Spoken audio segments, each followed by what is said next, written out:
Hello everyone, welcome back to my channel Goldie's Desire. Happy new year to all of you. সবাই খুব ভালো থাকো, সুস্থ থাকো নতুন বছরে। কোনো নেগেটিভিটি যেন আমাদের কাউকে ছুঁতে না পারে, ঈশ্বরের কাছে এই প্রার্থনাই করি। তো চলো 31st ব্লগটা তোমাদের সাথে শেয়ার করে নিই। গতকাল আমার সেরকম কোনো প্ল্যান ছিল না, বাট ফেসবুক ইনস্টাগ্রামের সবাইকে দেখলাম যে সবাই যে যার মতো এদিক ওদিক ঘুরতে গেছে।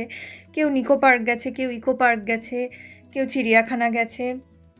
তো আমারও মনটা হলো যে যাই, কোথাও থেকে ঘরে বসে আর কি করব, কোথাও থেকে একটু ঘুরে আসি। বেশ দেরিও হয়ে গিয়েছিল, তো তখন ভাবলাম যে যাই তাহলে কাছাকাছি পাটুলি থেকেই একটু ঘুরে আসি। এমনি পাটুলি আমার একটা ফেভারিট জায়গার মধ্যেই পড়ে, কারণ আমি আলোর রোশনাই লোকজন খুব ভালোবাসি। আমি মাঝে মধ্যেই পাটুলি যাই, আর আমার 25th কোথাও বেরোনোও হয়নি সেইভাবে, তো ভাবলাম দেখে আসি। আর অ্যাজ ইউজুয়াল গিয়ে দেখলাম পাটুলি পুরো আলোর রোশনাইয়ে সেজে উঠেছে। লোকজন যে যার মতো ভীষণ এনজয় করছে, দেখেই মনটা ভালো হয়ে গেল। একটুখানি ঘুরলাম এদিক ওদিক, তারপর একটু ভিডিও করছিলাম যে লাইটগুলো সুন্দর লাগছে। আমি সব সময় যাই, বারবার বলছি, বাট স্টিল স্পেশাল দিনগুলোতে গেলে একটু বেশ অন্যরকম লাগে। তো এই তো, আর শুধু পাটুলি আমি কাল যাইনি, আমি কাল একটা স্পেশাল ডিশও রান্না করেছিলাম, চিলি কর্ন অ্যান্ড মাশরুম। চিলি কর্নও আমরা খাই, চিলি মাশরুমও আমরা খাই, কিন্তু আমার হঠাৎ কালকে মনে হলো যে কিছু একটা ডিশ বানাই। আর সেটা কী হতে পারে যদি দুটোকে একসাথে মিক্স আপ করে কিছু একটা ট্রাই করা যায়। তো শুরু করে দিলাম। কী কী নিয়েছি তোমরা দেখে নিলে। এবার দেখতেই পাচ্ছ, কর্নটাকে একটু ভিনিগার দিয়ে গরম জলে বয়েল করে নিলাম, কারণ ওটা যেন একটু নরম হয়ে যায়। মাশরুমের ক্ষেত্রে সেটা দরকার হয় না, কারণ মাশরুম এমনিই নরম, তো একটুখানি গরম জলে ওটাকে ধুয়ে নিলেই হয়ে যায়।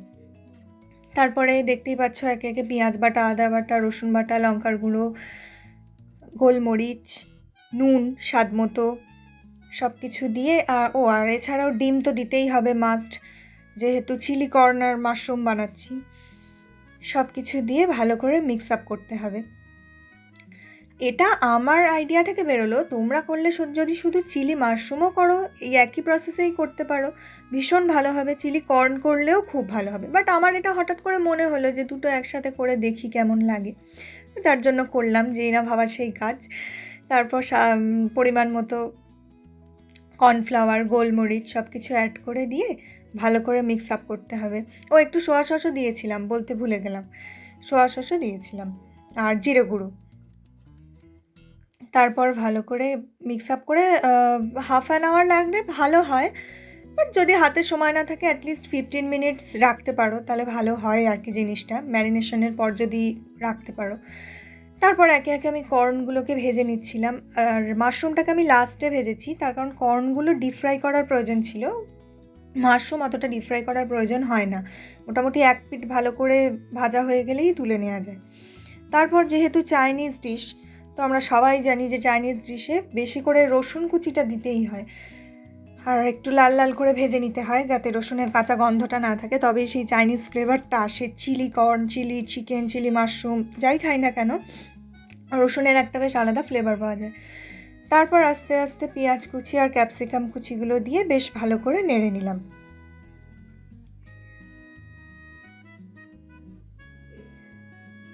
আর এটা যখন করবে একটুখানি সিম করে দেবে, আমিও সিম করে নিয়েছিলাম, খুব ফুল ফ্লেমে করবে না। এরপর আস্তে আস্তে টমেটো সস, সোয়া সস আর চিলি সস তিনটেকে একসাথে মিক্স আপ করে নিলাম। আমি একটু ভয় ভয় দিচ্ছিলাম যে যদি কম বেশি পড়ে যায়, আমি খুব একটা রান্না করি না, তো মাঝে মধ্যে ট্রাই করি, খারাপ হয় না খেতে, যতবারই করেছি খুব যে খারাপ হয়েছে তা নয়। তারপর একটু ভালো করে মিক্স আপ করে নিয়ে এটা অ্যাড করে দিলাম। আর হ্যাঁ, ওটার সাথে পরিমাণ মতো তোমাদের জলও দিয়ে দিতে হবে একটু। কেউ খুব মাখা মাখা খায়, আবার কেউ একটু বেশি জুস রাখে, তো সেটা যে যার পছন্দ অনুযায়ী করবে। আমি যেরকম খাই, আমাদের বাড়িতে সবাই যেরকম পছন্দ করে, আমি সেরকমই করলাম। তারপর আস্তে আস্তে নুন, চিনি আর লঙ্কার গুঁড়ো সব কিছু একটু একটু করে অ্যাড করে দিলাম। তারপর কিন্তু গ্রেভিটাকে খুব ভালো করে ফুটিয়ে নিতে হবে। ফুটিয়ে নেওয়ার পরে আস্তে আস্তে ভেজে রাখা কর্ন আর মাশরুমগুলোকে ওর মধ্যে অ্যাড করে দিতে হবে। তারপর একটু ভালো করে নেড়ে নিয়ে মিক্স আপ করে নিয়ে কাঁচা লঙ্কা অ্যাড করতে হবে।